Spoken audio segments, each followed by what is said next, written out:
If you're watching this show, you most likely have never been accused of being either a social justice warrior, a hippie, or heaven forbid, a Prius driver. I'm going to take a flyer here and guess that you're more into something like this, a military trainer that has 380 horsepower, weighs about 2,000 pounds, or something like this, a convertible von Deutschland that has 463 horsepower, weighs about 4,500 pounds. But for today, I don't think either one of these are going to do. We need something that my people would say has trazas. And I think I have just the thing.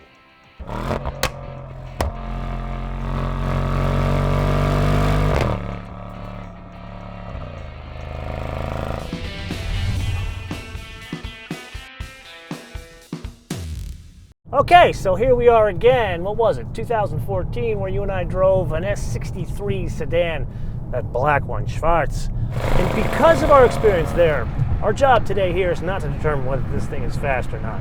603 horsepower, you tell me if it's fast. Our job is to determine whether this thing delivers power the same way. Because yes, this is part of the overall S Class mid-cycle refresh, so it looks a little bit different. More important to you and I is that engine. It's much smaller. So with that, I've got my individual setup going. That's full fat on everything except for the engine, comfort on the engine. So we're going to handicap this. Put a little benzene in it. Oh my God! Not only does it deliver power a bit more lively, it sounds magnificent. So in all seriousness, it feels like someone took a wet towel off of the previous engine and made it a bit more athletic. That's really the difference you feel when you're driving it aggressively like this. The other thing I will say, it's probably not just the engine, it has more gears to it. This is a 9-speed transmission. And it's different than the 9 speeds we've driven in many other new Mercedes. Remember that E400? That has a 9-speed, but that's just a regular old torque converter. This has a different kind of clutch in it, so it can change gears faster. Is one thing I've noticed, definitely driving it aggressively here. Okay, now that the road straightens out a bit, I want to show you something a bit out of character for an AMG, but I find very technically interesting. So let's go back to comfort. This is full comfort. That means suspension, the whole thing. Mainly, let's point out that engine is on comfort.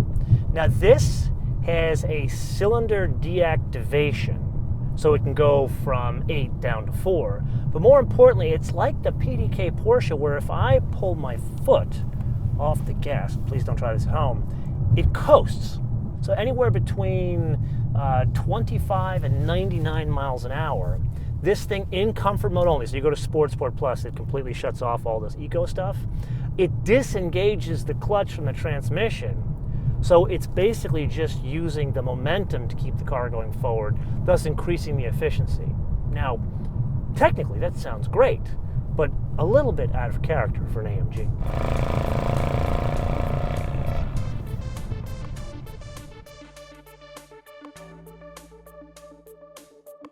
Now in the tech review, you and I geeked out about all the changes to the suspension. Yeah, we talked about the different dampers, or we talked about how the stabilizer bars front and rear are bigger, more rigid, just bigger is better in an S Class. Well, the engineers in Stuttgart sat down and they said, well, this is the most sporting derivation of the S Class. So why would it stand to reason to have the same subframe in the less sporting versions of the S Class? So they went about finding some budget to go design and engineer and fit a totally new subframe that is not shared with lesser or even better versions of the S Class, just the S63. So for the avoidance of doubt, this has a totally new, the most expensive rear suspension part has been changed and now fitted for 2018. So let's see if that investment pays off. If I'm honest, I can't sit here and tell you, oh yeah, I notice a huge difference. It's much sharper. It's not as much of a difference as the engine from this car to the previous car. There is a difference. It's like its manners are better. It's a little bit more cleaned up, but it's not like it's a totally different car, which surprises me. For when you're changing a whole subframe back there, that's a lot of money in a product cycle or mid-cycle refresh. The only other thing in terms of driving dynamics we need to cover is that this is all-wheel drive. And we talked about this in the tech review, how it's a variable system. And what that means in practice is you definitely feel like you are driving a rear-wheel drive car.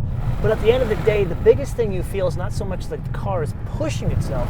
You don't feel like you're fighting with the front wheels where there's too much planes of motion going into the front wheels, kind of like you feel in an Audi. So let's you and I take a stroll down Mercedes memory lane. Maybe not quite this far, but back to 2015 when we first drove the S63 Coupe. Now, if you saw the episode, you may remember that that was anything you want as long as it was formatic for the US market. And there's no nice way to put this, I complained like a stuck pig that there was something missing. You see, in other markets, that car could be had as a two-wheel drive. And when the car was two-wheel drive, it had this whiz-bang feature in it where it had these computers and eyes everywhere where it could read the road ahead of you, and then it would adjust the suspension either in the corner or a whole side so that big honking car could go around a corner sort of flat. They called it curve tilting something or other. Anyway, I was so blown away by this thing. I was like, I want to try it. Now, apparently someone in Stuttgart has been listening because this S63 sedan, bigger car, heavier car, with all-wheel drive, is now fitted with this curve tilting thing. So not only do we get to drive it, but apparently this show is aiding in product planning and helping develop future cars. So let's put our foot into it, coming around a nice turn. There, it seemed composed. We weren't going too fast, but now let's really put our foot into it. Elevation change, declining radius turn, and it's not sloppy.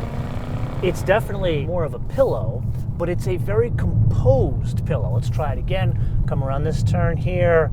I don't feel as confident as I was in Sport Plus, but this is clearly not all over the road because what's happening is the system is actively putting more damping force there to pick up that side of the car to counterbalance the weight. You can feel there's a little bit pitch, squat, dive, and roll depending on the speed, the angle of attack, or really how ridiculous you want to get with a car. Now, I'd love to bring this thing back in one piece to Mercedes, so I think that's the end of our demonstration.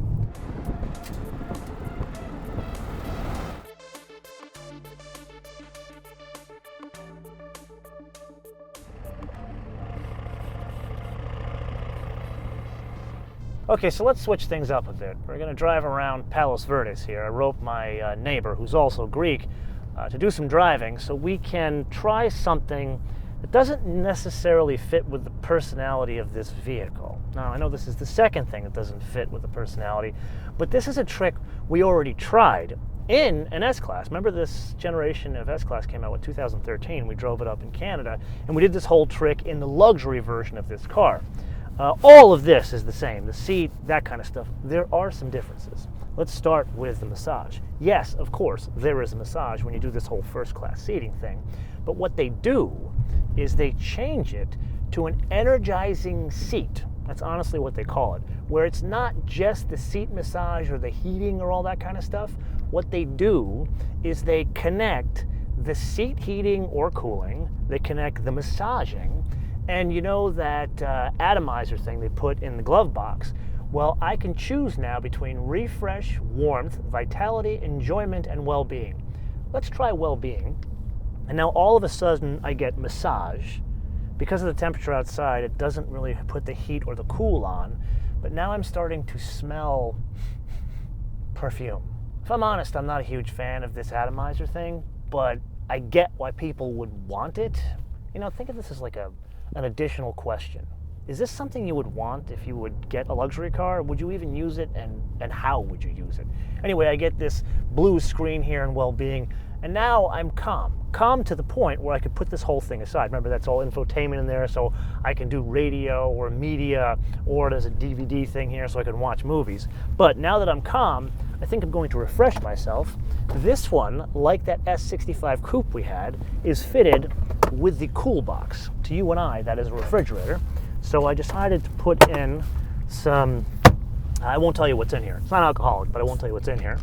And I'm going to just chill, watching the Mood of Well-Being while I smell an odd smell, or a pleasant smell, but I'm just not a perfume or cologne kind of guy. It's like, what was it? Brut by Fabergé. Not my thing. And then I can adjust the roof, or I can close this off and like darken things up. This, as well as the driver in the front. So I can even close off the driver and make this completely dark, almost like a mood lighting setting, where this still all works, all the lights here, but it goes a step further, where instead of just changing the ambient lights, right now I've got it on red fire, they call it. And what you can do is you can make it work in conjunction with different settings in the car. So if you turn the air conditioning on or off, what it'll do, it'll give you a chime, not really a chime, it'll give you a confirmation with the light. So it changes the mood lighting when you turn the HVAC system on or do something else within the car. Okay, now let's put this away back into the cool box and point out some of the old school features, because at the end of the day, this thing, it's totally old school back here and new school up there while you're driving it. The first old school is, you got the airplane style tables here, so you can do some work. And there's a piece of rubber that came off as I'm driving. That's great. And then the speakers. Now, we've talked about the Burmester stereo in many Mercedes episodes. This not only has it here, but also speakers up in the headliner, which is also suede, and then also old school for your girl. Got a vanity mirror here. Let's put this away, and then of course a footrest that extends from the front seat, and then back here, sort of new school, an HDMI input, as well as 2 USB inputs, and then a full-on regular plug, like an AC US 110 plug. And then last but not least, and this is not for me, but it kind of points out how old school the thinking is of some of the engineering here. It has a cigarette lighter, and it's not even optional. Now, it's at this point in the episode that I need to admit, ever since I can remember, the S Class, any derivation of it, has always been the benchmark by which all other cars in this segment have been judged. And really, nothing has changed here. Yes, the engine is simultaneously more efficient, but also delivers power in a more lively way, thus making it sharper. The suspension has changed, thus making the driving dynamics better, especially for such a large vehicle. And the interior didn't think it possible, but it's still a better place to be than the one that came before it. So really, it's thrown high atop Mount Olympus, or wherever these things live, is very much safe. However, there is one thing that has changed, and that is the competition.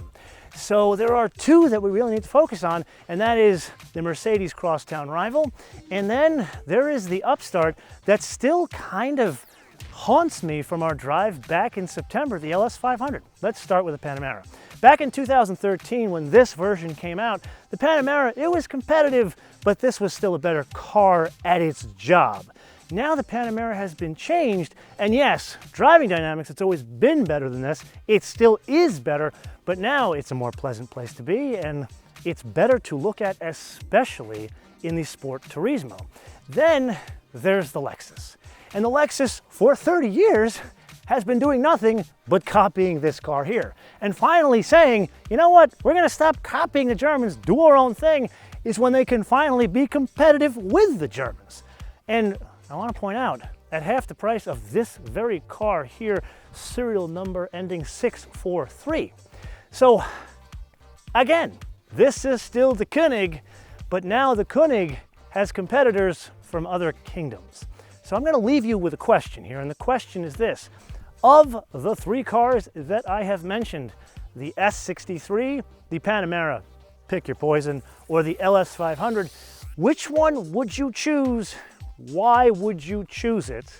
And most importantly, not just tell me what region of the world you hail from, but do you own a car like this? Let me know in the comments below or via our social media, MotoManTV on Word, MotoManTV on Word, Facebook, Twitter, and Instagram. And with that, I'm going to say bis später until we get the next Deutsche Mercedes on our show that has this much horsepower.